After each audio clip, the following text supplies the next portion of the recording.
अगर ये मुकाबला हम हार जाते तो फिर होली के दिन कोई रंग रंगीन नहीं लगता, गुजिया मीठी नहीं लगती, हमारे चेहरे उतरे होते एंड हम सेमीफाइनल्स में बाकी टीम को सपोर्ट कर रहे होते न्यूट्रल फैंस की तरह। लेकिन हमें तो आदत है ना इंडियन फैंस की कि हम हिस्ट्री रिपीट करेंगे और डिफीट करेंगे, लेकिन उसके पहले हमें हिस्ट्री क्रिएट करनी थी। बस 196 कोई आम आंकड़ा नहीं, 160 से ऊपर हमने कभी चेज नहीं किया था जब विराट कोहली नहीं थे। इतना बड़ा टोटल तो हमने उनके साथ भी चेज नहीं किया था, बिकॉज नहीं होता है, वर्ल्ड कप का प्रेशर है, कंडीशन चाहे जैसी हो, यू नीड एक खिलाड़ी से या दो खिलाड़ियों से वो calmness which becomes the perfect storm। लेकिन वही किया संजू सैमसन ने, क्या दिन चुना, क्या मैच चुना। 2015 से इंटरनेशनल क्रिकेट खेल रहे हैं T20 फॉर्मेट में, लेकिन 11 सालों के बाद उन्होंने पोस्ट मैच इंटरव्यू में कहा this is what I dreamed of. लेकिन उन्होंने एक और ऐसी क्या चीज बोली जो मेरे लिए एक लाइफ लेसन है, आपके साथ भी शेयर करूंगा। इंडिया ने कैसे वेस्ट इंडीज को टैक्टिकली आउटप्ले किया, उसमें कैसे वेस्ट इंडीज की अप्रोच ने भी इंडिया की हेल्प की, ये मुकाबला कहां जीता गया, संजू की सबसे खास बात क्या थी। तो आज बुमराह ने ऐसा क्या किया, बुमराह ने वेस्ट इंडीज को सरप्राइज इस बात से किया कि उन्होंने उनको सरप्राइज ही नहीं किया। अब शिवरन हेटमायर 12वां ओवर खेल रहे हैं, आप उम्मीद कर रहे हैं कि बुमराह यॉर्कर लगाएंगे, बुमराह कटर मारेंगे, बुमराह बाउंसर मार सकते हैं, बुमराह स्लोअर बाउंसर मार सकते हैं, क्योंकि उनके पास पिटारे में ये तरकश में सारे तीर हैं। लेकिन बुमराह ने एक्चुअली वो बॉलिंग करी जो नई बॉल से करते हैं, सिर्फ लेंथ पकड़ के। शिवरन हेटमायर जो आउट हुए, ही इज प्रोबेबली एक्सपेक्टिंग कि यार ये यॉर्कर आ सकती है, ये एकदम से बॉल कैसे आ गई, ये back to back length balls उन्होंने कैसे डाल दी। लगा हल्का सा इनसाइड एज, आउट हो गए। फिर एक और विकेट जो उस ओवर में निकाली, वो निकाली स्लोअर बॉल से। He knows what the batter is expecting यार, कि इस टाइम पे बैटर को पता है कि मैं अपनी वेरिएशन मारूंगा, यू नो व्हाट, आज वेरिएशन मारूंगा नहीं, आज लेंथ पकड़ के डालूंगा। बहुत शातिर दिमाग है, and which is why he is always getting better. Her match के साथ, हर बॉल के साथ, हर स्पेल के साथ, he is a mind reader यार, इल्यूजनिस्ट है, माइंड रीडर है, and he is on top of his game. Gautam गंभीर ने अच्छी बात की प्रेस कॉन्फ्रेंस में कि अक्षर की स्पेल बड़ी इंपॉर्टेंट थी, हार्दिक पांड्या की स्पेल बड़ी इंपॉर्टेंट थी। आप शायद पीछे देख के कहें कि यार 40-40 रन आ गए, कैसे थी इंपॉर्टेंट। वरुण चक्रवर्ती की भी, ये शायद अगर और बॉलर होते ना, आप 6 बॉलर की तरफ जाते, ये और रन आ सकते थे। इन कंडीशंस में, इन अच्छी बैटिंग कंडीशंस में, इट्स अबाउट लिमिटिंग डैमेज, और लिमिट डैमेज इंडिया ने किया।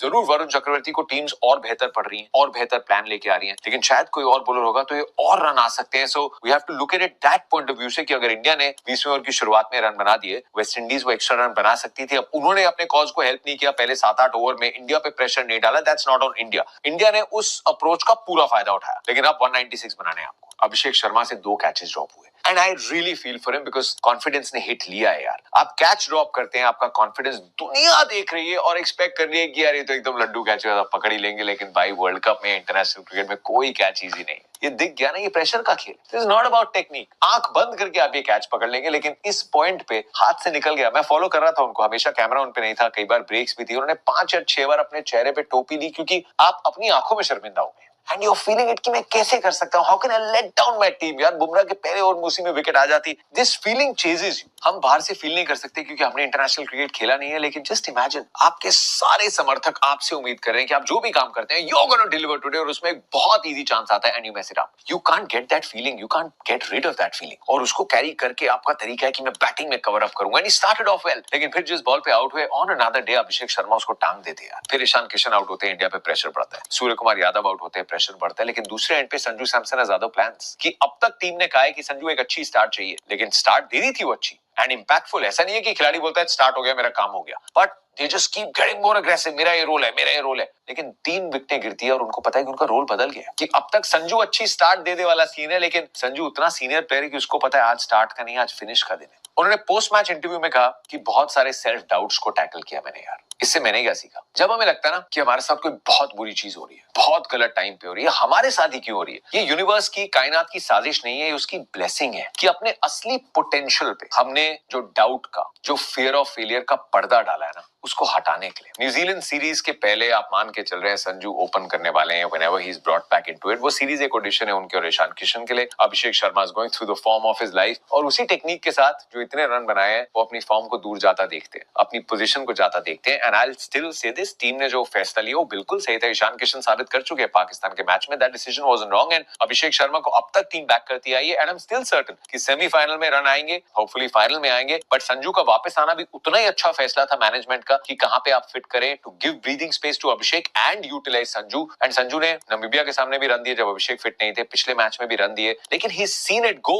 और वहां आपने एक रॉक बॉटम हिट कर लिया कि इसी चीज का तो डर था यार, मेरे साथ अगर ये हो गया तो हो गया, अब क्या। अब आप वो डर तो नहीं कैरी फॉरवर्ड करेंगे, इससे बुरा क्या हो सकता है। 2024 में वर्ल्ड कप का हिस्सा थे, आपने नहीं खेला, यहाँ पे चांस हाथ से निकल गया, लेकिन फिर आया ना मौका। मैं अपने हर वीडियो में बोलते आया था कि आप 11 नहीं, आप स्क्वाड पिक करते हैं, संजू सैमसन को एक अच्छे जोन में रखना टीम की जिम्मेदारी है, एंड संजू तैयार है अपनी अपॉर्चुनिटी के लिए, ये उनके लिए इंपॉर्टेंट है। इस पारी की खास बात थी कि उन्होंने इतने अलग अलग रोल खेले, जब विकेट गिर रही थी तो उनको पता था उनकी विकेट की इंपॉर्टेंस ज्यादा है, डॉट्स खेली, singles, beautiful rotation of the strike और लो रिस्क परसेंटेज शॉट्स, 4 छक्के उन्होंने लगाए, लेकिन इतनी खूबसूरत बाउंड्रीज लगाई, याद दिला दिया कि हर बार हम क्यों कहते हैं संजू इतना टैलेंट है यार, इतना टैलेंट है, लेकिन 11 साल लगे इस मौके को इस खूबसूरती से अपने नाम करने के लिए। He had the calmness of Virat Kohli and he had the touch of class जो संजू सैमसन का है। उस कामनेस के साथ he became the perfect storm. इस पारी ने ये नहीं बताया कि संजू सैमसन कितने अच्छे बैटर हैं, वो हम जानते हैं यार। इस पारी ने ये बताया कि संजू सैमसन किस मिट्टी के बने हैं, कि उनका असली कैरेक्टर क्या है, वो दिखाया इस पारी ने। This 97 is as good as any 100 किसी भी